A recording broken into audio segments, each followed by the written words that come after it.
우리가 하나님께 끊임없이 감사하는 것은 여러분이 우리에게서 하나님 말씀을 받을 때에 사람의 말로 받아들이지 아니하고 실제 그대로 하나님의 말씀을 받아들였기 때문입니다. 하나님의 말씀은 또한 신도 여러분 가운데서 살아 움직이고 있습니다. 저와 여러분들이 이 땅 살면서 가장 잘한 것이 있다면 따라합니다. 나는 예수를 믿습니다. 누구 믿는 거예요? 예수를 믿어요. 예수를 믿는 게 왜 중요하냐면 예수를 믿으면 모든 죄 용서를 받죠. 아멘. 예수를 믿으면 하나님의 자녀가 됩니다. 그래서 예수를 믿는 게 중요합니다. 더 중요한 것은 죄 용서받은 하나님의 자녀는 반드시 구원을 받습니다. 구원받았다는 것은 영생을 얻었다는 거죠. 영생을. 할렐루야. 아멘. 그러니까 예수 그리스도를 믿는 믿음을 가진 사람들은 죄 용서를 받게 되고 하나님의 자녀가 되고 구원을 받게 되고 영생을 얻는 놀라운 축복을 받게 된다는 겁니다. 아멘.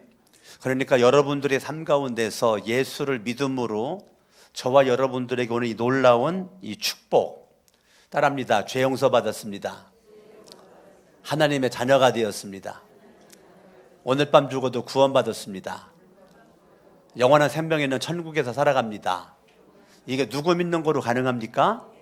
예수님을 믿는 거로 가능합니다. 예수를 믿음으로 가능한 겁니다. 4월 첫째 주에 예수영전 모임이 있는데 예수영전 모임을 여러분들이 빨리 참석하는 게 좋습니다. 어차피 한 번에 참석해야 되는데 예수영전 모임에서 이런 얘기를 더 자세하게 한 2시간에 걸쳐서 여러분들이 나누주니 얼마나 복이에요. 그러니까 예수영전 모임을 우리 교인들은 반드시 참석을 해야 되고, 또 우리 교회는 등록할 때 조건이 예수영전 모임 참석하는 조건, 두 번째는 삶 공부를 하는 조건, 세 번째는 목장 모임을 참석하는 조건에 본인이 사인을 해야 등록이 가능합니다. 그거는 뭐냐면 어차피 예수님 믿기로 결심한 거 바르게 믿고 제대로 믿고 똑바로 믿어서 남은 생애가 예수를 믿는 믿음이 더 가치가 있기를 원하는 모습으로 그렇게 하는 것이죠. 할렐루야. 아멘, 아멘, 아멘. 우리 옆에 사람과 인사합니다. 우리는 죄 용서 받았습니다. 당신은 하나님의 자녀가 되었습니다. 오늘 밤 죽어도 구원받습니다. 영원한 천국 갈 수 있습니다. 누구 믿는 거로 가능하다고요? 예수를 믿는 거로 가능하다고요. 할렐루야. 아멘. 어저께 새로운 삶 공부를 하는데 교제를 나가기 전에 제가 리고렌 목사님의 목적 이끄는 삶, 우리가 오래전에 목적 이끄는 40일 특별 새벽 기도를 책 한 권을 다 띄었는데 그 부분을 간단하게 제가 어저께 새로운 삶 공부를 하면서 리고렌 목사님이 말한 걸 얘기했습니다. 하나님께서 저와 여러분들을 죄를 용서를 하고 하나님의 자녀가 되고 우리를 구원시켜준 생명을 얻게 된 예수를 믿은 사람들에게 하나님은 왜 이렇게 했냐? 하나님은 목적이 있다는 거죠. 뭐가 있다고요? 네, 목적이. 아무런 생각 없이 하나님께서 이렇게 하는 것이 아니고 하나님은 목적을 가지고 그렇게 이 땅에 하나님이신 예수가 오셨고 그분이 십자가 못 박혀 죽으셨고 누구든지 그 예수를 믿으면 누구든지 믿으면 믿음으로 구원받는 거지, 믿음으로 죄 용서 받는 거지, 믿음으로 영생 얻는 거지, 잘생겨서 받는 것이 아니고 착해서 받는 것이 아니고 남들보다 의로워서가 아니다. 예수를 믿으면, 그러면 예수 그리스도를 믿는 저와 여러분들은 다 믿음으로 말미암아 우리는 이 땅 살아갈 때 하나님이 나를 향한 목적이 분명한데 하나님은 어떤 목적이 있을까? 어떤 목적이 있을까? 첫 번째, 여러분들을 구원한 하나님의 목적에 대해서 리고렌 목사님은 미국에 있는 제가 그 교회도 갔었거든요. 그 교회에 가서 그 리고렌 목사님 그 섬기는 교회 정말 좋은 위치에 엄청나게 크게 예배당 젖어 있는 그 교회에서 제가 주일 예배를 드렸거든요. 주일 예배를 제가 드려봤는데 그 교회는 참 특이하더라고요. 안에서 예배를 드리는데 이게 다 유리창이에요. 유리창이 여기에 사람이 다 못 들어오니까 유리창 밖에다가 의자 놓고 다 예배를 드리는 거예요. 여기 쳐다보고. 예, 하여튼 그런 곳인데 참 은혜를 참 많이 받고 왔어요. 그 리고렌 목사님이 이렇게 말했습니다. 저는 동의하기 때문에 얘기하는 거고, 하나님께서 우리를 왜 구원했을까? 목적이 뭐냐? 첫 번째가 뭐 같아요? 우리 장로님들 왜 구원했을 것 같아요? 우리를, 예? 우리 정필순 우리 목자님 왜 구원했을 것 같아요? 리고렌은 이렇게 말합니다. 하나님은 예배 받기를 원해서 구원했다는 거예요. 뭐 받기를 원해서요? 그러면은요, 저는 개인적으로 리고렌 목사님의 그 믿음과 그분의 말하는 걸 내가 인정하는데, 하나님은 정말 우리가 예배드리기를 원하고, 죄로 말미암아 깨져버린 것이 있는데 그게 뭐냐면 찬양과 영광이거든요. 찬양과 영광을 이사야 42장을 보면 마땅히 드려야 될 찬양과 영광을 우상에게, 다른 이에게 바쳤다고 그랬어요. 하나님은 이거를 찾고 싶은 거예요. 찬양과 영광을 하나님은 찾고 싶은 거예요. 누구에게? 나에게. 그래서 네가 예수 그리스도를 믿음으로 말미암아 찬양과 영광이 찾아졌다는 것을 증명해봐라. 그게 예배예요. 그렇기 때문에 여러분들이 예수를 믿잖아요. 가장 여러분의 믿음의 삶에 소중하게 있어야 될 첫 번째가 뭐냐면 예배입니다. 예배예요. 정말로 예배입니다. 이 예배가 정말 중요합니다. 예배가 정말로 중요합니다. 예배에 정말 여러분들이, 그래서 예수가 나를 위해 생명을 바쳤던 것처럼 저와 여러분들이 생명을 바칠 게 있는데 그게 예배입니다. 예수의 생명 바침에 내 반응이거든요. 그게 예배예요. 그렇기 때문에 예배는 찬양과 영광이 회복된 사람들이 드리는 겁니다. 여러분, 이 땅에서의 예배는 여러분들이 이 땅에서 최고의 가치를 둔 시간입니다. 예배는 여러분 찬양도 하고 기도도 하고 말씀도 듣고 예물도 바치시는데, 여러분 예배 가운데 여러분들이 하나님의 말씀을 받죠. 예배에 하나님 말씀. 그러니까 예배에 다 드리는 거예요. 시간도 드려, 생명도 드려, 찬양도 드려, 기도도 드려, 뭐 다 드리는 거예요. 근데 받는 게 하나 딱 있어요. 받는 거. 그게 말씀이에요. 말씀을 받는 거예요. 그러니까 예수 그리스도를 믿는 사람들은 예배에 집중을 하는데, 예배에 집중했다 그 말을 다른 말로 말하면 말씀에 집중한다 그 말이 말씀에. 말씀, 이거는 하나님의 말씀에 내가 집중한다. 그래서 하나님의 말씀, 이 말씀은 생명이다. 말씀은 구원이다. 말씀은 능력이다. 그게 예배 시간에 여러분들이 고백하는 겁니다. 그렇기 때문에 여러분들이 주일날 예배 드리는 거, 주일날 예배 드리는 거 너무너무 중요하죠. 썬데이 신자들이 많아가지고 주일날 한번 예배 드리면 끝이죠. 기독교의 타락입니다. 한국교회의 타락입니다. 주일날 예배 드리면 끝, 타락입니다. 직분과 상관없이 내 영혼은 타락한 자입니다. 우리 교회 청년이 신천지에 빠져가지고 신천지를 몇 년 다녔죠. 그리고 회개하고 돌이켜서 지금 정상적인 신앙생활을 우리 교회 하고 있습니다. 그 청년의 말을 들어보니까 이단이라고 말하는 신천지는 주일 예배 숫자와 수요 예배 숫자가 똑같답니다. 신천지 다닐 때 수요 예배를 빠진 적이 없어요. 우리 교회 청년인데. 이단에 다녀도 그렇게 예배를 생명을 걸어요. 이만희가 구원자가 아닌데도 이만희를 구원자로 아는 이단들이, 잘못된 신앙을 간직한 사람들이 예배의 생명을 걸었는데, 정작 일단인 여러분들은 예배의 생명을 안 걸어요. 그러니까 우리는 이단만도 못한 신앙의 열정을 가진 사람들이죠. 이단의 열정을 못 쫓아가요. 여러분들이 이단이라고 손가락질 할 자격이 없어요. 자격이 없는 거라고요. 왜? 이단만도 못하게 예배를 내가 소홀히 여기니까. 나는 우리 교회가 정말 눈물 나는 거는 수요 예배가 너무 텅텅 빈대는 거예요. 토요 온가둔 예배 그렇게 광고를 하고 그렇게 얘기를 해도 안 나와요. 정말 배짱이 두둑해요. 내가 성도라면 그렇게 못할 것 같은데 정말 배짱이 있어요. 그걸 충청도에서는 똥배짱이라고 그래요. 우리 좌우로 인사합니다. 당신은 무슨 배짱으로 그렇게 있습니까? 한번 해봐요. 시작. 충청도는 그걸 무슨 배짱이라고 그래요? 똥배짱이라고 그래요. 여러분 따라합니다. 예배에 생명을 걸자.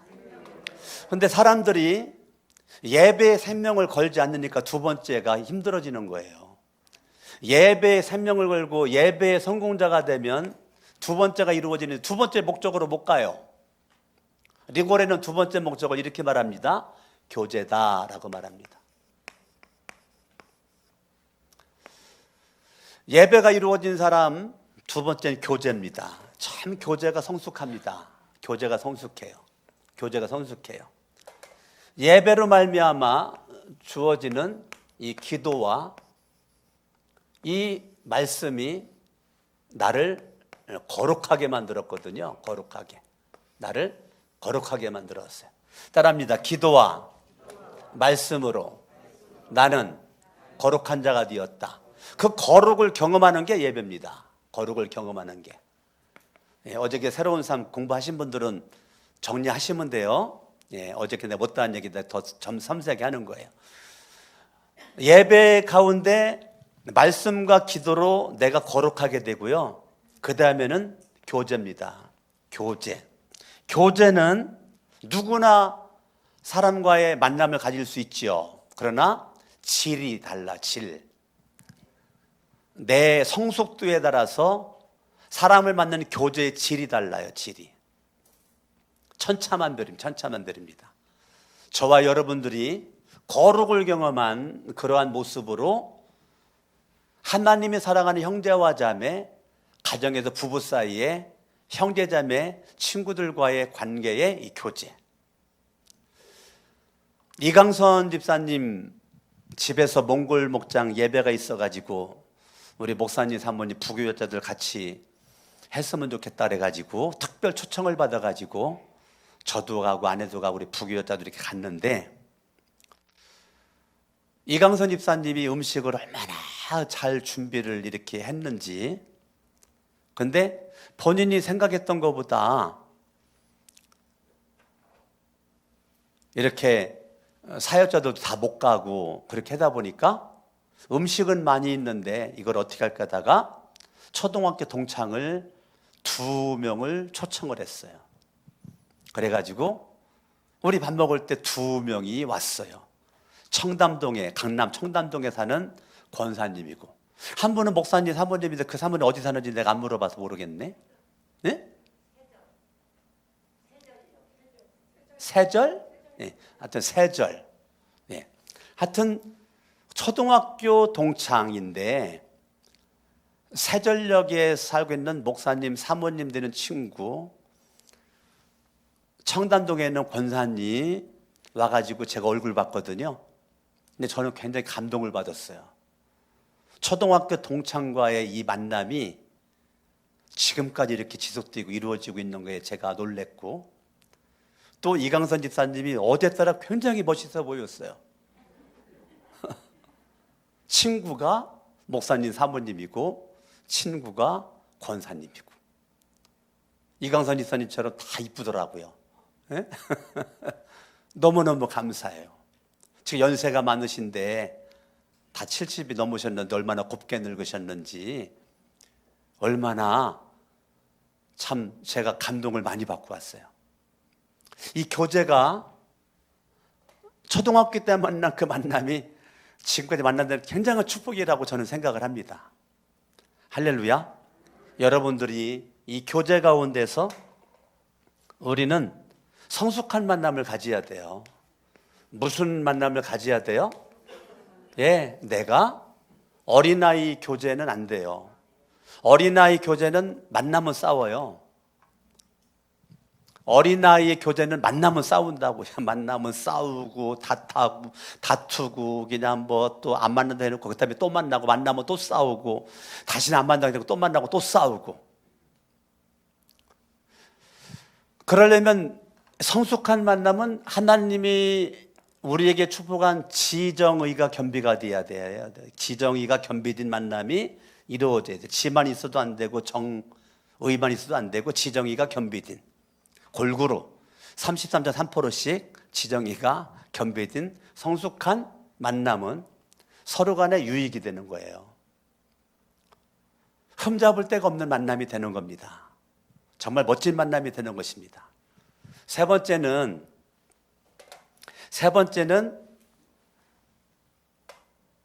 정말 하나님의 목적대로 살아가려면 여러분 자신들을 그냥 내버려 두면 안 돼요. 훈련시켜야 돼요. 세월이 밥 먹여주지 않습니다. 군대도 해병대, 공수부대, 특수부대, 뭐 육해공군 이런 부대에 따라서 다른 게 있죠. 뭐가 다르냐면 훈련의 강도가 달라요. 훈련의 강도가 다릅니다. 훈련의 강도에 따라서 전쟁이 터지게 되면 적진 깊숙이 비행기 타고 낙하산 투입돼 가지고 목적 달성하고 이제 죽어도 여한이 없는 부대가 있어요. 대한민국도.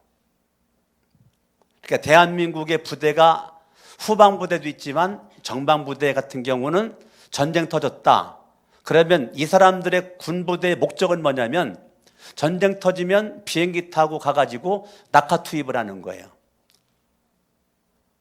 9명이 일개조인데 낙하 투입하다가 6명이 죽어도 3명만 있으면 목적이 달성될 수 있는 훈련을 받은 사람들. 9명이 일개조인데 6명이 적진 들어가다가 죽어도 3명만 있으면 그 3명이 목적을 달성하는 부대. 제 동생이 그 부대 나왔거든요. 707 특수부대 나왔어요. 말 들어보면 훈련이 뭐 어떻게 대단합니다. 내 동생의 군대 얘기 들으면 굉장히 재밌고 좋아요. 예, 뭐 너무너무 재밌어요. 근데 나는 재밌는데 그렇게 훈련받기 위해서 얼마나 힘들었겠어요. 주먹이 무기랍니다. 그 부대는 주먹이, 칼이 무기래요. 총을 안 준대요. 주먹과 칼로 그거로만 밥만 먹으면 사람 모양 만들어 놓고 급소만 눈으로 앉아가지고 보게끔 만든답니다. 급소. 사람 급소가 엄청나게 많이 있는데 급소로만 본답니다. 그러면은 조그마한 점 찍어놓은 그 점의 급소가 계속 바라보면요 탁구공, 야구공만큼 그 급소가 커 보인답니다. 그런데 많은 급소 가운데 한 방에 죽일 수 있는 급소를 바라보도록 한답니다. 그러니까 한 주먹에 죽일 수 있는 급소가 있답니다. 사람에게는. 그 급소만 계속 바라보게 만들고 그 점이 탁구공만 하고 야구공만 해질 때까지 바라본다는 거예요. 계속 조금만 점으로 보이면 아직 고수가 아닌 거예요. 그 점이 점점 커져가지고 막 커졌을 때 그 순간에는 더 이상 바라볼 필요가 없는 거예요. 그때는 칼을 가지고 그 급소를 한 방에 딱 정확하게 찌르는 거, 한 방에 주먹으로 정확하게 치는 거, 그걸 연습한답니다. 그러니까 군대 생활 동안에 밥만 먹으면 급소 쳐다보고 커지면 그때부터 일어나가지고 칼로 찌르는 거, 주먹 치는 거. 제 동생 얘기가 그렇게 하다가 가장 두렵고 무서울 때가 언제인지 알아요? 언제일 것 같아요? 휴가 나왔을 때입니다. 군대에 있다가 휴가 나왔을 때가 가장 무섭고 두렵대요. 왜냐하면 707, 708 특공대인 줄 알고 자꾸 해병대들이 덤빈대요. 근데 덤벼봤자 한 방이면 죽일 수가 있대요. 아무리 해병대라고 하더라도 한 방이면 죽일 수가 있는데, 그걸 덤비는데 그러면 그냥 도망간대요. 싸우면 잘못하면 죽이니까. 그래서 휴가 나왔을 때가 가장 무섭다는 거예요. 훈련에 따라서 정말 멋진 군사가 될 수도 있고, 훈련이 안 되면 그냥 쪼무레기밖에 될 수밖에 없는 거죠. 아무 영양가가 없는, 가치가 없는 그러한 군사가 되는 거죠. 성경은 우리는 그리스도 예수의 군사인데 너는 좋은 군사가 되라 라고 말해주고 있는 거죠. 그러면 나쁜 군사도 있다는 거예요. 나쁜 군사는 누굴까요? 훈련받지 않는 사람. 훈련받는 사람은 어찌건 좋은 군사, 훈련을 안 받는 사람은 나쁜 군사. 그냥 교회만 시계추 마냥 왔다 갔다 하는 거죠. 훈련되지 않으니까 목적과 없이 살아가는 거죠. 제가 옛날에 많이 불렀고 눈물 흘리면서 조회했었던 찬양 가운데, 오늘 여러분들 유튜브에서 제가 우리 부사역자한테 전교인 톡에다가 찬양을 올려놓으라고 그랬는데, 일부 예배 마치고 제가 좋아했던 찬양 중에 그게 있어요. 목적도 없이 나는 살았었네, 소망도 없이 난 살았네. 이 찬양인데요, 정말 이 찬양 부르면서 이 서두 부분 때문에 많이 울었어요. 제가 진짜 목적 가지고 사나? 내 인생의 목적이 분명한가? 하나님이 나를 향한 목적에 내가 충실한가? 오늘은 여러분들이 단체톡에 올라와 있는 그 찬양을 들어보고 또 들어보고 또 들어보는 거예요. 그래서 여러분들이 우리 교회는 훈련 삶공부를 하는 거죠. 삶공부. 삶공부. 지금 새로운 삶이 우리 교회 이제 두 번째 시작됐어요. 내가 여러분들이라면 난 벌써 신청했어요. 왜? 생명의 살만 하다가 삶공부를 안 했는데, 삶공부를 안 해? 신청해야지. 5명 신청했어요. 5명 신청해가지고 5명 새로운 삶 공부하고 있어요. 저는 아쉬워요. 더 많은 분들 했으면 좋았을 텐데. 우리 이게 생명의 삶만 지금 10기째 나가고 있는데, 새로운 삶이 이제 2기째인데 아쉬워요. 왜? 관심이 없는 거죠. 뭐에? 훈련에 관심이 없는 거예요. 예. 관심 있는 사람은 참석하지 못해. 목사님, 내가 참석하고 싶은데 시간이 안 맞아가지고 못 되는데 너무 안타까워요. 이렇게 말 한마디를 했는데, 그렇게 말 한마디 하는 사람은 한 명도 없었어요. 저는 아쉽죠. 여러분들이 목적 위에서 살아가기를 원하는 건데, 리고렌 목사님은 4번째, 예배가, 교제가, 훈련이 이루어지면 자연적 영성, 이 자연적 영성은 제가 만드는 단어입니다. 자연적인 영성이 그에게 나타난다. 그걸 리고렌 목사님은 섬김이라고 했습니다. 섬김. 강석원 목사 이걸 자연적 영성이라고 제가 바꾸고 싶고요. 자연적으로 내 영성의 흐름이 섬김으로 나타납니다. 섬김의 중심에는 애비의 마음입니다. 어머니, 아버지의 마음입니다. 어머니, 아버지의 마음은 예수님의 마음입니다. 예수님의 마음을 가지고 섬기는 거죠. 섬김은 아무나 할 수 있는 게 아니에요. 예배와 교제와 훈련이 내 안에 이루어진 사람만이 섬길 수가 있어요. 이것이 이루어지지 않는 사람은 계속 너는 나를 섬겨라, 섬기려는 마음은 없어요. 누군가에게 사랑만 받고 싶고, 누구에겐가 위로만 받고 싶고, 누구의 격려만 받고 싶어. 왜? 훈련되지 않았어요. 모태신앙, 소용없어요. 목사, 장로, 권사, 집사, 소용없어요. 내 안에 하나님과의 관계가 삐걱삐걱대고 사람과의 관계가 삐걱삐걱대고 훈련받은 것이 없어. 훈련은 삶 공부를 통해서만 훈련이 아니고 훈련은 가정에서도 직장에서도 교회에서도 삶의 자리에서 내가 있는 삶의 자리에서 계속적으로 훈련을 받는 거거든요. 그 훈련을 내가 등한시한 사람들은 섬김의 자연적 영성이 나타나지 않아요. 늘 가난합니다. 늘 곤고합니다. 왜? 섬김을 받으려고 하니까. 섬기려는 사람은 늘 마음이 부자예요. 섬기려는 사람은 늘 마음이 부자라고요. 늘 여유가 있어요. 베푸는 거에, 사랑 나누는 거에 인색하지 않아요. 섬김이 자연적 영성이 없는 사람들은 얻어먹는 건 잘 얻어먹어요. 근데 살 줄은 몰라. 커피는 잘 얻어먹어. 근데 산 적은 없어. 밥은 뭐 얻어먹는 거 안 빠져. 가능하면 안 빠져. 얻어먹어. 근데 가능하면 안 사. 아주 결심을 했어. 안 사기로. 자연적 영성이 흘러가지를 않아. 사랑을 베풀 줄을 몰라요. 받는 거에만 목말라. 받는 거에만. 그게요 꼭 좋은 건 아니에요. 리고렌 목사님은 5번째 뭐라고 말했느냐면, 주님은 내가 너를 죄 용서, 하나님의 자녀 구원, 영생했다. 나는 전도하라고 그런 거야. 너만 구원받냐? 너 때문에 또 다른 사람들이 구원받아야지. 영혼 구원 이루어져야지. 그래서 우리 교회는 따라합니다. 영혼 구원하여 제자 삼는 교회. 이겁니다. 그래서 우리 교회는 불신 영혼들이 예수 믿는 거를 아주 소중하게 생각을 하고 기도하고 가고 싶은 마음이 있단 말이에요. 예수를 모르는 사람들이 교회 나와가지고 예수를 믿고 가는 거. 일부 예배 때 참 좀 안타까움이 있었어요.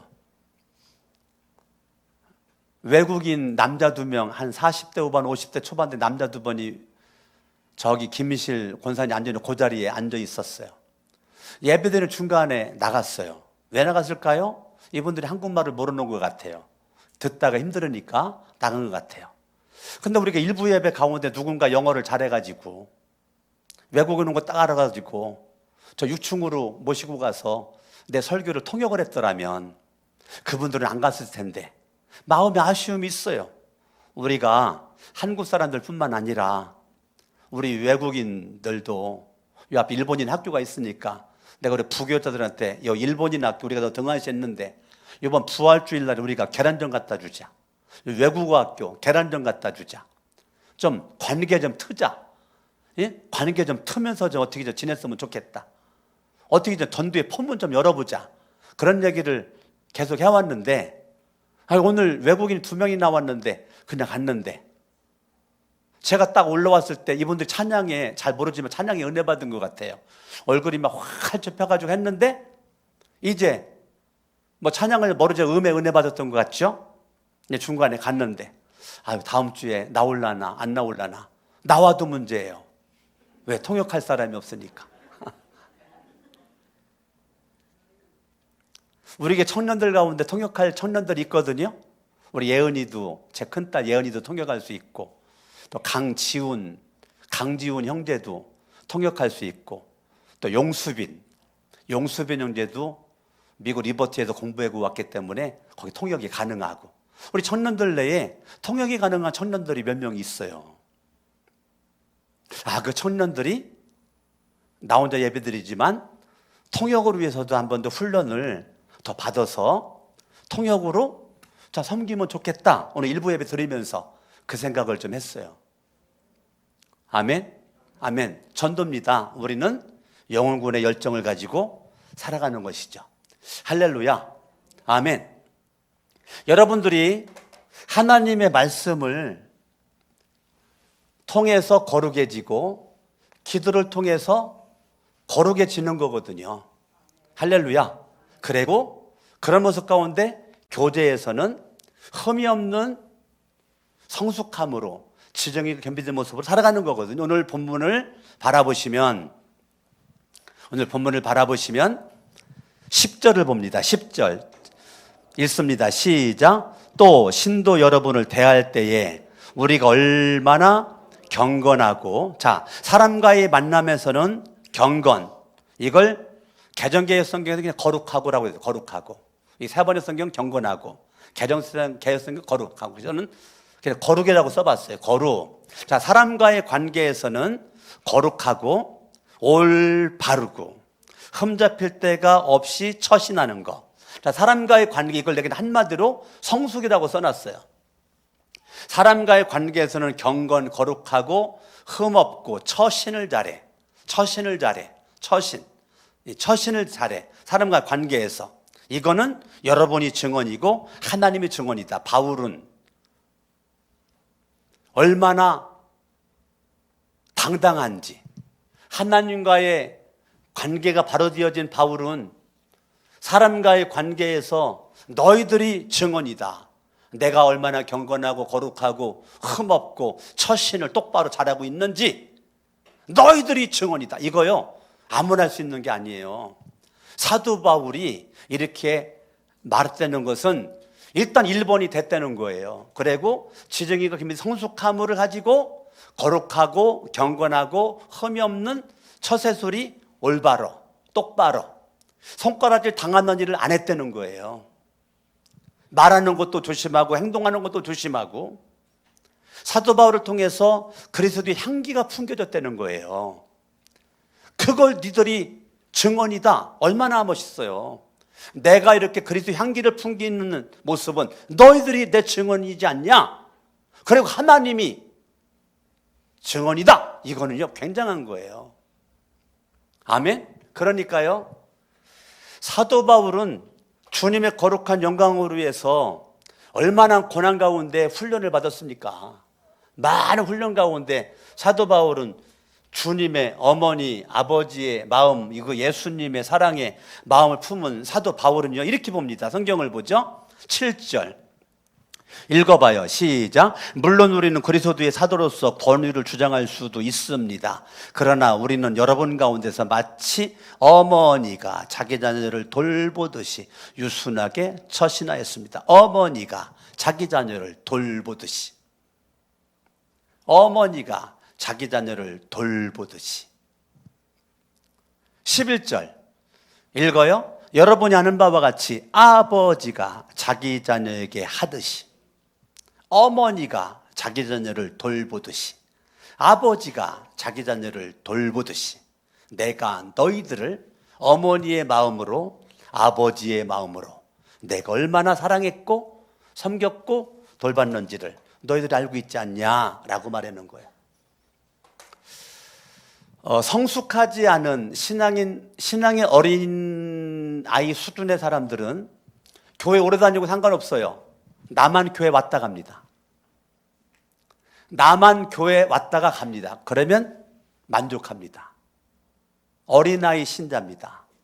성숙한 사람은 섬김에 어머니의 마음과 아버지의 마음으로 형제와 자매를 대합니다.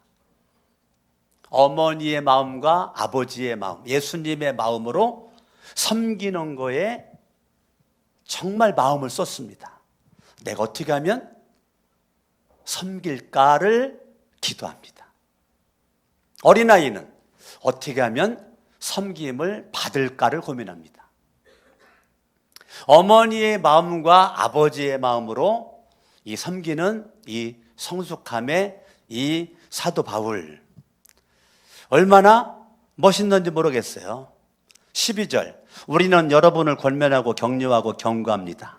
따라합니다. 권면하고 격려하고 경고. 권면, 격려, 경고는, 권면, 경고, 경고는 아무나 하면 안 됩니다. 누가 해야 될까요? 성숙한 사람이 해야 됩니다. 아무나 권면, 격려, 권고, 경고 하면 안 되고, 이거 했다가는 이거를 당한 사람은 시험 들어요. 그리고 이거를 말한 사람과는 원수가 될 겁니다. 그러니까 내가 이 성숙함에 따라서 상대방이 받아들이는 게 달라요. 근데 바울은, 우리는 누구죠? 바울이나 실라나 디모데나 우리는 여러분을 권면도 하고 격려도 하고 경고합니다마는 그것은 여러분을 부르셔서 당신의 나라의 영광 이르게 하시는 하나님께 합당하게 살아가게 하려는 것이다. 목적은 분명해져. 권면과 격려와 경고는 데살로니가 교인들이 하나님 앞에 부끄러움 없는 하나님의 기쁨들이 합당한 모습으로 살아가기를 원하는 모습으로 권면도 하고 격려도 하고 경고도 하는데 목적은 뭐예요? 하나님의 기쁨 되는 겁니다. 하나님의 기쁨. 하나님의 기쁨 되라고. 하나님의 기쁨 되라고. 하나님 마음에 합한 자가 되라고. 하나님에게 합당하게 살아가라고. 강석원 목사가 왜 지금 설교할까? 여러분들이 하나님 잘 믿으라고. 예수님 잘 믿으라고. 하나님의 기쁨 되라고. 할렐루야. 아멘. 아멘. 그렇게 하는 것입니다. 여러분들이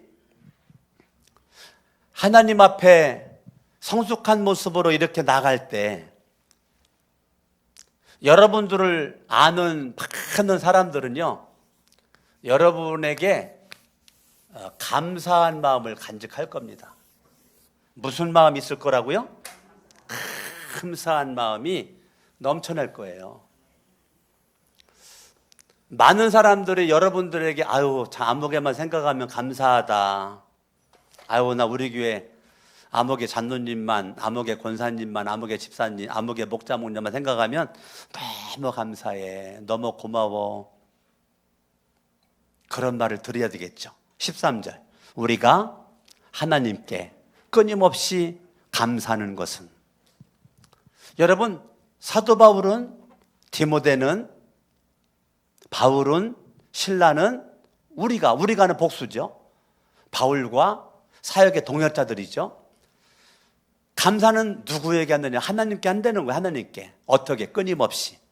하나님께 끊임없이 감사하고 있다는 거예요. 많은 사람들이요, 이상하죠? 사람에게는 감사할 줄 알아요. 아유, 감사해요. 할 줄 알아요. 그런데 하나님에게 감사할 줄을 몰라요. 참 신기하죠? 신기해요. 사람에게는 감사 표현을 잘해요. 근데 하나님에게는 감사 표현이 인색하기 짝이 없어요. 사람에게는 도를 지키려고 그래요. 근데 하나님과는 도를 지키는 거에 별 관심이 없어요. 그걸 우리가 믿음으로 봐야 되나? 약간 고민할 때가 있어요. 사람과의 관계는 올바른 것 같고, 사람과의 관계는 정의로운 것 같고, 윤리적이고 도덕적인 것 같은데, 하나님께는 감사하는 모습을 안 보여줘. 꼭꼭 숨겨놨어. 찾아봐도 안 찾아져. 근데 바울은 우리가 하나님께 끊임없이 감사한다. 하나님께. 그러니까 감사는요, 여러분들이 예배라니까요. 먼저 하나님께 감사하라니까요. 누구에게요? 하나님께 감사가 이루어진 사람이 그 다음에 사람에게도 감사를 할 수 있어야 되는 거죠. 하나님이 빠져버린 사람에게 감사는, 이거는 예수 안 믿는 사람들이 더 잘합니다. 여러분이 잘하는 것 같아도요, 예수 안 믿는 사람이 더 잘해요. 더 잘합니다. 더 잘합니다. 그런데 여러분들이 하나님 앞에 감사, 사람 앞에 감사를 너무 변덕스러워. 감사했다가 감사 안 했다가. 그런데 바울은 뭐라고 하면 끊임없이 어제도 감사, 오늘도 감사, 지금도 감사, 앞으로도 감사할 거고 내일도 감사할 거야. 예. 그러니까 하나님께 감사하고 사람 앞에 감사하는데, 오늘 성경대로 여러분들이 끊임없이 감사하셔야 돼요. 아멘? 예. 끊임없이. 사람이 변덕스러우면 안 돼요. 옆에 사람 인사합니다. 변덕스러우면 안 된대야. 다시, 변함이 없어야 된대. 아멘. 성경 13절 시작. 우리가 하나님께 끊임없이 감사하는 것은 여러분이 우리에게서 하나님의 말씀을 받을 때 사람의 말로 받아들이지 아니하고 실제 그대로 하나님의 말씀으로 받아들였기 때문입니다. 왜 감사했죠? 감사한 이유가 뭐예요? 감사한 이유가 뭐예요? 데살로니가 교인들은 사도 바울의 말을 하나님의 말로 받아들였기 때문에 이것 때문에 감사해야 되는 거예요. 하나님의 말씀. 뭐로요? 하나님의 말씀으로. 데살로니가 교인들은 그걸 사람의 말로 안 받았다는 거예요. 사람의 말. 사람의 말로 안 받고 하나님의 말씀으로 받아들인 것 때문에 감사되는 거예요. 나는 바울이 데살로니가 교회에다가 이렇게 말하는 것이 너무 부러워요. 거룩한 새 성천교회 담임 목사로서 참 부러워요.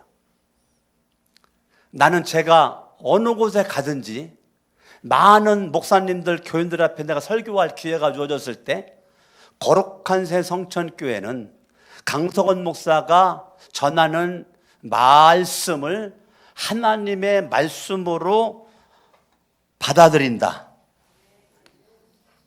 사람의 말로 받지 않는다. 이거를 당당하게 나는 좀 간증을 하고 싶은데 못해요. 어저께 어떤 장로님이랑 장로님 부부랑 저녁을 먹게 되었는데 그 장로님 다니는 교회 얘기를 하더라고요. 교인들이 100% 11조 생활을 똑바로 한다는 거예요. 똑바로. 하는 척이 아니라 똑바로. 그걸 그 장로님은 다 알고 있는 거예요. 100% 11조 생활을 똑바로 하고 있다는 거를 내가 하는 얘기 하는 게 아니고 나는 기본이고 교인들 전체가 그렇게 하고 있다는 것을 그 장로님은 알고 있는 거예요. 저는 같이 밥을 먹으면서 참 은혜를 받았어요. 근데 속으로 아렸어. 쓰라렸어요. 왜? 나는 그 말 목사인데도 할 수가 없거든. 거룩한 새 성천교회 많은 사람들이 사람의 말로 받는 사람들이 너무 많은 게 눈에 보이거든. 하나님의 말씀으로 받는 사람이 드물어. 가뭄에 콩나듯이 드물어요. 내가 볼 때는. 내가 보는 영적인 느낌은 그래요. 그래서 제가 밥을 먹으면서 참 마음이 쓰라렸어요. 목사인 나는 그 말을 할 수가 없는데 장로님은 저분 어떻게 저런 말을 목사 앞에 당당하게 할 수가 있을까? 그 장로님은 11조 똑바로 안 하면 똑바로 해라 그런다는 거예요. 권사가 돼가지고 11조도 똑바로 안 하고 때려치던지, 집사가 돼가지고 11조 때려치던지, 한 명 한 명을 다 만나가지고 다 점검해가지고 11조 했는지를 점검했다는 거예요. 얼마나 멋있어. 나는 밥 먹으면서 은혜 받았어. 우리는 하나님의 말씀, 사람의 말로 받잖아요. 지금 데살로니가 교회가 하나님의 말씀으로 받은 것 때문에 감사되는 거예요. 그러면 사람의 말로 받는 사람들은 모든 설교의 말씀이 하나의 정보입니다. 정보입니다. 아이고, 예배, 교제, 훈련, 섬김, 전도. 리고렌 목사님이 목적이 있는 삶에서 5가지의 골격을 이렇게 얘기를 한 거 정보로 딱 받아들이고 끝나요. 이게 정보기 때문에 누군가에게 잘 전할 수 있습니다. 리고렌 목사님, 우리 목사님이 얘기했는데 예배, 교제, 훈련, 섬김, 전도 이거 정보기 때문에요. 아주 스포츠를 받아들여가지고 전달을 잘합니다. 그런데 정작 하나님의 말씀을 안 받아들여졌어요. 정보에 불과한 거예요. 사람의 말로 받잖아요. 이거는 그냥 정보에 불과한 거고, 강석원 목사가 혼자 그냥 마이크 잡았다고, 나는 마이크 없다고 말도 못하고 있는데 마이크 잡았다고, 저건 강석원 목사가 그냥 주장하는 거지. 리고렌을 핑계대가지고 예배 드리라고, 교제하라고, 훈련 받으라고, 섬기라고, 전달하고 주장하는 거지. 그냥 사람의 말로 받아들이는 거죠. 근데 난 이 13절이 참 너무너무 멋진 게, 데살로니가 교인들은 신앙생활 연도도 짧은데 얼마 되지도 않는데, 짧게는 3주고 많으면 몇 개월밖에 안 되는, 길어봤자 6개월밖에 안 되는 이 데살로니가 교인들이요, 바울을 통해 하나님의 말씀을 받을 때 사람의 말로 안 받고 하나님의 말씀으로 받았다는 거예요. 정보로, 주장으로, 바울의 생각으로 그렇게 멈춰있지 않았다는 거예요.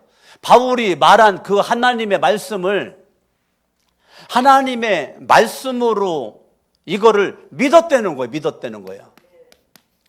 예. 믿음으로 결합을 했다는 거예요. 믿음으로. 믿음과 결합을 했다는 거예요. 그러니까 데살로니가 교인들이 얼마나 훌륭하냐면요, 믿음으로 이 하나님의 말씀과 결합, 믿음으로 이 말씀과 하나가 되었다는 거예요. 그러니까 이것 때문에 바울은 끊임없이 감사가 있다는 거예요. 왜? 내가 전하는 말씀을 사람의 말로 그냥 정보로, 얼마나 우리 교회도 정보로 받아들입니까? 얼마나 정보로. 그러니까 계속 다람쥐 쳇바퀴 돌듯이 제자리에 멈춰 있는 거, 그냥 정보로만 들고, 그냥 주장으로만, 아이고 목소리도 큰 소리 치네, 아이고 목소리 큰 소리, 목청 올라간다, 마이크 소리 커진다, 주장창 오늘따라 강하게 하네. 하나님의 말씀으로 받지 못하는 사람의 말로 받는 거 제가 울어요. 제가 많이 울어요. 여러분, 칼럼을 보실까요? 제가 쓴 것보다 최영규 목사님이 더 잘 썼기 때문에 제가 옮긴 건데, 적극적으로 예배 드리십시오. 믿음이 자라는 데 예배가 차지하는 비중은 엄청나게 큽니다. 믿음이 자라는 사람들은 대부분이 예배의 은혜를 받고 있는 사람들입니다. 어떻게 여러분 은혜 받으십니까? 거꾸로 믿음이 뒷걸음질 치는 사람들은 예배의 은혜를 받지 못하는 사람들입니다. 은혜를 못 받고 있습니까? 자신의 신앙생활을 뒤돌아보면 믿음이 자라던 시기와 예배의 은혜를 받던 시기가 일치하고, 믿음이 정체되었던 시기와 예배의 은혜를 받지 못했던 시기가 일치함을 발견할 것입니다. 믿음이 성장하고 있기 때문에 예배가 은혜스러우나, 아니면 예배가 은혜스러우냐, 아니면 예배가 은혜스럽기 때문에 믿음이 성장하는 것이냐, 뭡니까 여러분? 믿음이 성장하고 있기 때문에 예배가 은혜스럽나요? 아니면 예배가 은혜스럽기 때문에 믿음이 성장하고 있나요? 여기에 대해서 답하기가 곤란합니다. 그러나 예배와 믿음이 자라는 것 사이에는 밀접한 상관관계가 있다는 것만은 틀림이 없다고 하겠습니다. 예배에서 은혜를 받느냐 못 받느냐는 예배 자체에도 달렸지만, 더 크게는 예배드리는 본인에게 달렸습니다. 본인이 중요합니다. 말씀을 준비한 강석원 목사도 중요하지만 예배를 드리는 태도와 자세인 본인이 중요합니다. 많은 사람들이 은혜를 받음에도 불구하고 맨송한 사람이 있는가 하면, 남들이 별로 은혜를 받지 못하는 예배에서 크게 은혜를 받는 사람들이 있는 것을 보면 알 수가 있습니다. 예배에서 은혜를 받으려면 수동적으로 말고 적극적으로 예배를 드려야 합니다. 적극적으로 예배 드리는 방법 몇 가지 말씀드리면, 일찍 도착해서 예배를 준비하십시오. 준비된 마음으로 예배에 임하는 것과 허겁지겁 도착하여 예배드리는 데에는 많은 받는 은혜에 큰 차이가 있습니다. 통성기도를 할 때는 크게 소리내서 하십시오. 여러분들 2부 예배 나오면 음악 소리를 내가 다음 주부터 크게 틀으라 그랬어요. 소리내서 기도하세요. 묵상 기도하지 말고. 찬양팀들도 찬양 연습 끝났으면 큰 소리로 기도하세요. 다음 주부터 큰 소리로. 여러분 큰 기도하시고, 성경 보고 있지 말고 기도로 가는 거예요. 담임 목사나 옆 사람의 기도 소리에 방해받지 않는 비결은 남의 목소리가 들리지 않을 정도로 자신의 목소리를 높이는 것입니다. 찬양이나 찬송을 부를 때 크게 부르십시오. 곡조가 틀려도 상관이 없습니다. 가사에 집중하여 찬양시를 쓰신 감동을 자신이 느껴보려고 노력하십시오. 찬양하는 도중에 딴 생각을 하지 않고 있는 자신을 발견하면 의지적으로 가사에 다시 집중하여 가사가 자신의 고백이 되도록, 그래서 찬양 인도자가 또 찬양팀들이 박수 치잖아요. 그리고 같이 박수 쳐요. 왜요? 딴 생각하지 말고 집중하기 위해서. 대피 기도할 때 동요가 일어나면 속으로 아멘하지 말고 다음 주부터 큰 소리로 아멘하세요. 우리 교회가 마스크 쓴 뒤로부터 이상하게 아멘 소리가 쑥 들어가 버렸어요. 다음 주부터 이거 회복했으면 좋겠습니다. 아멘. 더 크게 아멘. 대표 기도를 할 때 동의하는 부분이 있으면 크게 아멘 하십시오. 아멘이란 올려진 기도에 동의한다는 의미입니다. 남이 어떻게 생각할까 염려하지 말고 큰 소리로 뭐라고요? 아멘 하라는 거예요. 헌금할 때는 기쁜 마음으로 하십시오. 직장을 주시고 사업체를 주신 하나님께 구체적으로 감사하십시오. 11조를 바치는 분들은 하나님께서 주신 물질의 90%를 사용하도록 허락하셨음을 삼기하며 감사해야지 10% 바치는 것 때문에 배가 아파가지고 잠 못 자면 안 될 것 같아요. 말씀을 들을 때 나에게 하시는 말씀으로 뭐라고요? 말씀을 들을 때 뭐라고요? 나에게 하시는 말씀으로 어떤 자세로 들어요? 순종할 마음으로 들어요. 순종할 마음으로 들어요. 정보를 얻으려고 듣지 말고 순종하려고 들어요. 정보를 얻어가지고 아이고 오늘 누가 안 나왔는데 누구한테 말해줘야지. 그것도 훌륭하지만 정보를 가지고 듣지 말고 나에게 주시는 말씀으로 순종하려는 말씀으로 받아야 그 말씀이 저와 여러분들을 구원할 수 있는 말씀이고 그 말씀이 생명의 말씀이고 그 말씀이 능력의 말씀이고 그 말씀이 지혜의 말씀이고 그 말씀이 축복의 말씀이 된 줄로 믿습니다. 아멘. 그러니까 하나님의 말씀을 받는 여러분들이 중요한데 나에게 주시는 말 따라합니다. 가슴을 두드려봐요. 나에게 주시는 말씀 무슨 마음? 순종할 마음으로 말씀을 들으라는 거예요. 그리고 헌신대에 나와서 하나님께 결심. 헌신대는 왜 나오는 거냐면 들은 말씀대로 내가 이렇게 살겠다고 헌신하는 사람이 나오는 거예요. 그러니까 헌신대는 많은 걸 다 말할 수 있지만 하나님 아버지 나 예배에 생명 걸게 하옵소서. 헌신대 나와가지고 그거 쓰는 거예요. 예배에 생명 걸게 하옵소서. 그러면 이제 그거 이분은 이거 하는 가지 결단했구나 라고 쓰는 거예요.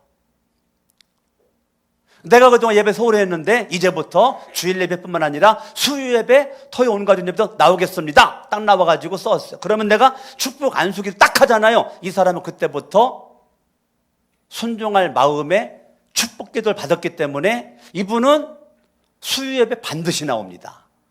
토요 온 가족 예배 반드시 나옵니다. 왜? 헌신대에서 결단했기 때문에. 여러분 예배 드리는 거 중요하지만 헌신대 나와가지고 기도받는 게 굉장히 중요한데 여러분 별로 중요하지 않죠. 중요하지 않으니까 남들은 받으라고 하지만 나는 안 받죠. 왜? 나는 정보로 받아들였기 때문에 그래요. 헌신대 나와 하나님께 결심 올려드릴 수 있어야 합니다. 간증이나 대표기도, 특별순서, 세가지 축가 등 강단에 나와야 하는 분들은 지정석 앞자리에 앉아있다가 나옴으로 시간을 줄여야 합니다. 간증하는데 저 뒤에 앉았다가 중간에 나오면 시간이 벌써 몇 초가 흘러가니까 많은 사람들 시간을 낭비하는 거니까 시간을 줄이기 위해서 간증을 한다든지 특별 찬양을 한다든지 대표기도를 한다든지 그런 분들 맨 앞에 앉아있다가 딱 나와서 시간을 줄이라. 그걸 최영기 목사님이 어쩜 이렇게 간단한 것이 많은 내용을 함축시켜가지고 글로 잘 표현했는지 오늘 설교랑 맞아 떨어져가지고 제가 여러분들에게 올렸어요. 아멘. 여러분 하나님의 말씀 믿음으로 받을 수 있기를 예수 이름으로 축원합니다. 여러분 오늘부로 사람의 말로 받았던 거는 여러분들이 다 오늘부로 십자가에 못 박아버리고 십자가 뭐 버리고 이제는 따라합니다. 하나님의 말씀으로 따라합니다. 구원의 말씀, 생명의 말씀, 능력의 말씀, 지혜의 말씀. 아멘. 결론적으로 말씀 보고 마치려고 했는데 히브리서 4장을 보죠. 히브리서 4장.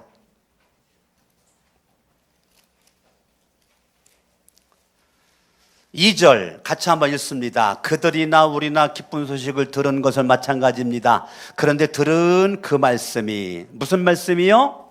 들은 그 말씀이 그들에게는 아무런 유익이 되지 못하였습니다. 왜 유익이 못됐죠? 정보로만 받아서 한 목사의 큰 소리는 주장으로만 한 목사의 생각으로만 봤기 때문에, 사람의 말로 봤기 때문에 듣긴 들어도 유익이 되지 못해. 그들은 그 말씀을 듣고서도 그것을 따릅니다. 믿음과 결합시키지 않았기 때문이다. 자, 말씀을 듣는 거 잘하는데 더 잘하는 것은 믿음과 결합시키는 거죠. 믿음과 결합시키지 않기 때문에 유익이 될 수가 없었다는 거예요. 12절, 하나님의 말씀은 따릅니다. 살아있고 힘이 있는 말씀, 어떤 칼보다도 더 날카롭습니다. 그래서 사람 속을 꿰뚫어 혼과 영을 갈라놓고 관절과 골수를 갈라놓기까지 하며 마음의 품은 생각과 의도를 밝혀냅니다. 따라합니다. 하나님의 말씀은 살아있고 힘 있는 말씀, 구원시킬 수 있고 생명을 줄 수 있고 능력을 나타낼 수 있고 지역을 나타낼 수 있는 말씀, 살아있는 그 말씀을 나는 믿음과 뭐라고요? 믿음과 결합시키는 게 중요한 것입니다. 나는 오늘 여러분들이 그동안 내 믿음은 이제는 잘못된 부분 십자가에 못 박고 오늘부로는 사람의 발로 받는 것은 더 이상 받지 말고 하나님의 말씀으로 받는 역사가 있기를 바랍니다. 할렐루야. 마태복음 13장을 찾고 마치겠습니다. 마태복음 13장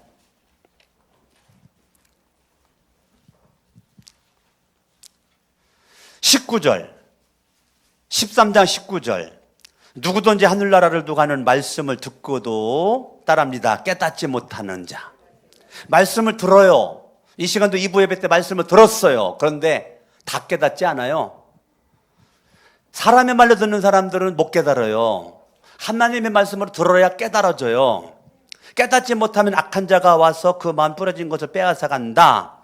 누가 깨닫지 못하게 하고 누가 사람의 말로 듣게끔 하는가? 악한 자가 그렇게 한다는 거예요. 악한 자가 사람의 말로 듣도록 한다는 거예요. 악한 자가 깨닫지 못하도록 내 마음을 막아버린다는 거예요. 악한 자가. 그러니까 여러분들이 말씀을 들어도 안 깨달아진다. 내가 무식해서 그런 게 아니고 내가 연약한 것이 아니고 영은 영으로 분별하는 거니까 악한 자, 악한 영, 악령이 와가지고 마귀사탄 귀신들이 깨닫지 못하게 하고 나로 하여금 열매 맺지 못하게 하고 그렇게 악한 자가 와가지고 그렇게 한다는 거예요. 그래서 19절에 악한 자가 말씀을 빼앗아가고 21절에 교회는 다니면 뭐예요? 뿌리가 없어가지고 21절에 뿌리가 없어가지고 뭐 너무너무 넘어지는 거를 그냥 밥 먹듯이 넘어지죠. 시험 들고 밥 먹듯이 시험 들고 넘어지고 그냥 뭐 이런. 그리고 22절을 바라보면 열매를 맺지를 못해요. 열매를 없어요. 악한 자가 막으면 열매가 없어요. 열매가 없이 그렇게 살아. 그러나 하나님 말씀으로 받으면 30배, 60배, 100배의 열매를 맺게 돼요. 할렐루야. 아멘. 39절을 보죠. 39절 읽어봐요. 시작. 가라지를 뿌린 원수는 악마라고요. 가라지가 뿌려졌대. 언제 뿌려져요? 25절. 잠자는 동안에 원수 악마가 내가 영적으로 잠들어 있을 때 악마가 가라지를 뿌려놔. 그 순간 그때부터 나는 말씀을 듣긴 들으나 빼앗겨. 왜? 정보로만 받으니까. 사람의 말로 받도록 하는 악마가 깨닫지 못하도록 해요. 그래 열매 맺지 못하도록 해요. 결국은 나는 믿음의 뿌리가 계속 없어요. 어제까지도 없었고 지금도 없고 앞으로도 뿌리가 없을 거야. 무슨 일만 생기기만 해봐. 난 넘어질 거야. 시험 들을 거야. 아주 결심을 해. 왜? 뿌리가 없으니까. 열매가 없어. 하나님의 목적은 열매거든요. 여러분들 사람의 말을 십자가에 못 박아야 여러분의 삶에 열매가 맺어지게 되는 거예요. 할렐루야. 여러분들 삶에 열매가 주렁주렁 맺어질 수 있기를 예수님의 이름으로 축원합니다. 사탄마귀 귀신들은 마음에 가라지를 뿌려가지고 사람의 말로만 받게끔 만들어 깨닫지 못하게 만들어서 열매가 없는, 교회는 다녀, 열매는 맺지 마. 교회는 다녀라, 목적 없이 살아. 교회는 다녀, 너 예배 소홀히 해라. 교회 다녀, 사람 만나는 거 뭐 중요하냐. 너만 그냥 믿음 생활 구원받으면 되는 거지. 계속 훈련, 야, 남들이나 받으라고 그래. 너 시간 없잖아. 훈련 관심 없어요. 섬기는 거 목장 모임에 참석을 해야 섬기지. 목장 모임을 가져야 섬기는 걸 경험을 하지. 목장도 안 하지, 목장 참석도 안 하지. 그러니까 섬김을 경험할 데가 없지. 섬길 사람도 없고 섬길 받을 사람도 없고 없는 거죠. 목장을 해봐요. 섬길 일이 무지무지 많지. 전도도 여러분들이 하고, 여러분들이 양손을 번쩍 들겠습니다. 이 시간 말씀을 붙잡고 합심을 한번 기도할 때, 하나님 오늘 말씀 사람의 말로 이제까지 받았으나, 정보로만 받았으나 하나님의 말씀으로 받아 이제부터는 하나님 말씀을 듣고 깨닫지 못하는 뿌리가 연약한 어리석은 자가 아니라 하나님의 말씀을 믿음으로 결합하여 받음으로 반드시 나에게 유익될 수 있길 원하오며, 구원의 감격과 하나님의 살아계심을 날마다 경험을 하고 영생의 기쁨 가운데 믿음만 행복할 수 있도록 합심으로 다 같이 한번 기도하겠습니다.